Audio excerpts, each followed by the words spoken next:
And do you think the civic, again, we're talking about theatre's relationship to its civic partner, so to speak, when the Playhouse ultimately collapsed, do you not think civic people went, this didn't work?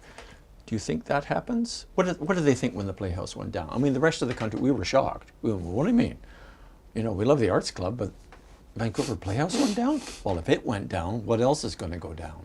And there was definitely that feeling in the arts community, certainly in the theater community. Well, the simple answer to why did the Playhouse go down was given to me by a person who worked in the city's social planning department and said they ran out of money. As simple as that. They ran out of money. They had gone through their endowment, they had gone through whatever, and there was no, the city didn't want to, the city had already bailed them out a couple of times. So it wasn't as if the city was not, it wasn't like the city was hard-headed about it. The city had bailed them out. The city had given them, grants to keep them going, grants beyond what they were getting. Their basic grant was in lieu of rent. They didn't ever pay rent, right? So that was basically the grant they got from the city. But the city had bailed them out, given them lifelines several times.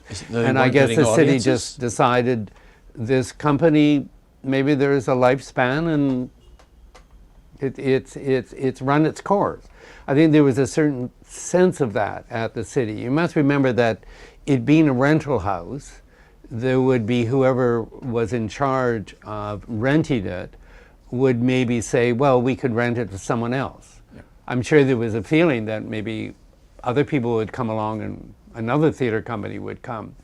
The other side of it is, without putting blame on any particular entity, is it was a heavily unionized space.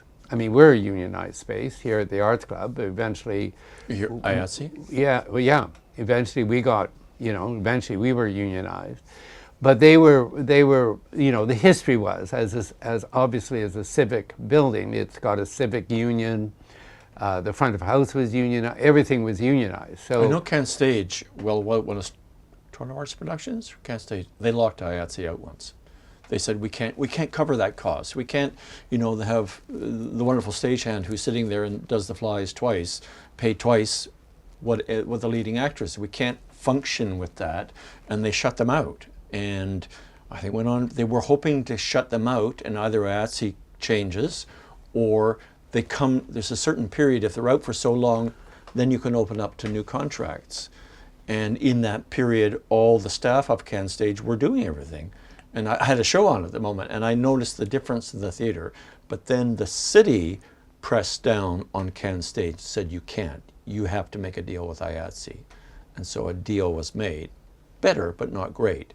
But again, it's the kind of dysfunction between costs you can't control, a civic government that doesn't really get it, and then the creative people in the middle trying to make the whole dance floor work. Yeah, that's right. And I think the same thing happened at the Playhouse in a different way. I don't think they ever. I'm sure they tried to renegotiate their contract over time, right? But no, they certainly whatever unionization they had was maintained. Yeah, I should be careful that I said this Toronto government put pressure on the theatre to settle with the IATSE. I'm given to believe that's what happened.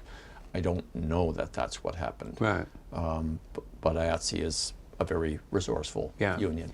But I mean, again, that's just a cost you have to live with, right? So the Playhouse would have the same challenges that we do when we were unionized. That's just part of that's part of what you're doing business, I guess, in a way. But I think that.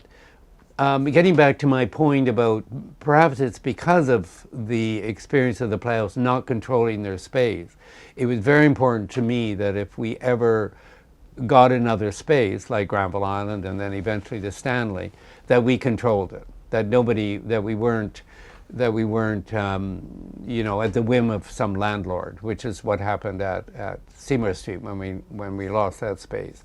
That the landlord had some ideas that were different than ours. So that was that. So And given what's happened to real estate prices in Vancouver, if you didn't have your own space here, you'd be dead.